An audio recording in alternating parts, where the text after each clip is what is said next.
السلام علیکم ورحمت الله وبرکاتو. ګرانو زده کوونکو، د ایوبي خصوصي وړکتون او ښوونځي آنلاین ټولګي ته ښه راغلاست.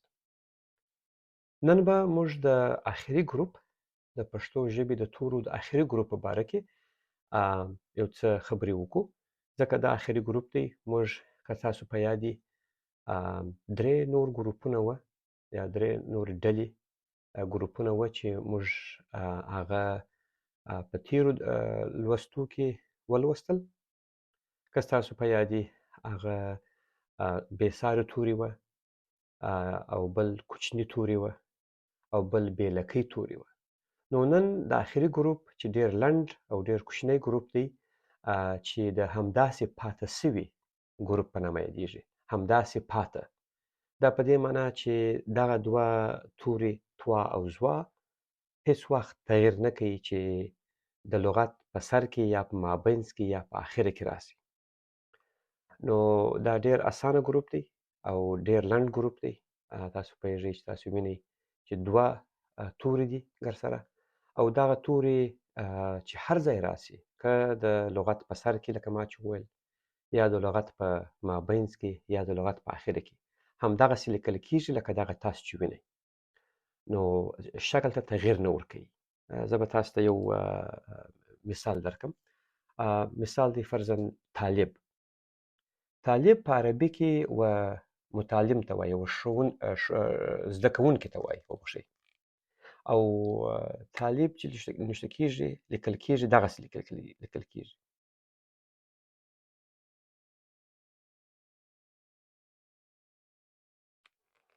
او زه به دا نور په بل رنګ باندې ولیکم.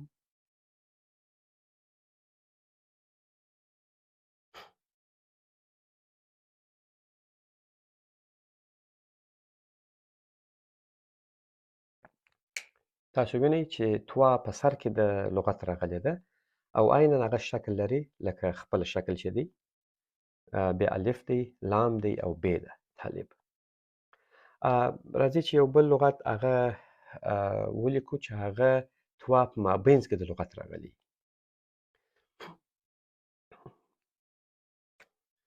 فرضاً لغت دی معطل، چې یو څوک معطله کېږي، زه معطله شوم، ته ماته مه معطله کېږه. دا معطل څنګه نشته کېږي؟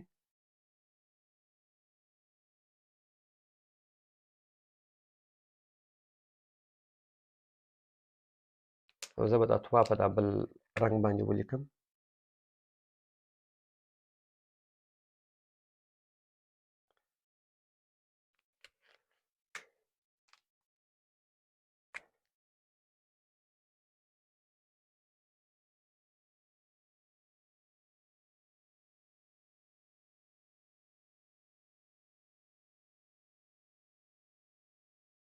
معطل میم عین توا لام.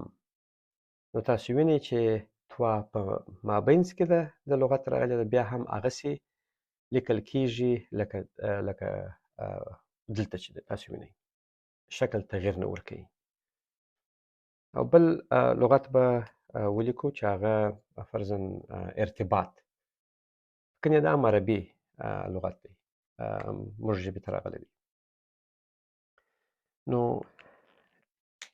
ارتباط به زه دلته ولیکم.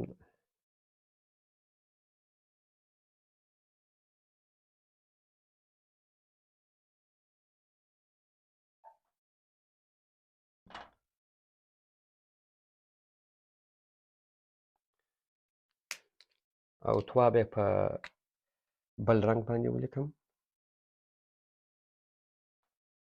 تاسو لغت ارتباط، تاسو وینئ چې توا د لغت په اخر کې راغلې ده، خو عیناً هغسې لیکل کېږي لکه دا. او دا که زوا هم وي، یو رقم دی، کم فرق نه لري. نو ارتباط الف ده، ر ده، ت ده، ب ده، الف دی او توا ده. نو لکه ما چې وویله، لنډیز د دې لوست دا دی چې دغه دواړه توري چې د همداسې پاته سوي توري په نامه یادېږي، یا همداسې پاته توري چې هغه توا ده او زوا ده، هېڅ وخت تغییر نه کوي په شکل کې. که دا هم که د لغت په سر کې لومړی یا په سر کې راسي، مابینځ کې راسي یا په آخر کې راسي. نو دغه و د پښتو د تورو ګروپونه چې په دغه لوست سره بشپړ سوه. هیله مې دا ده چې تاسو دا په کور کې ولولئ، ویې لیکئ او بعد هغه چې دا څلور سره ګروپونه د لغتو سره ولیکئ او ویې لولئ، نو ستاسو به دا ټولو د لوست یا د لیکل د پښتو د ژبې زده سي او که مشکل به نه وي. او تاسو کولی سئ چې دغه لوست هم تاسو ولیکئ په خپلو کتابچو کې او خپل ښوونکي ته یې ور وښوئ. نو دا و د نن درس د پښتو د تورو د آخري ګروپ. تر بل درسه پورې تاسو په خدای سپارم. د خدای په امان. السلام علیکم.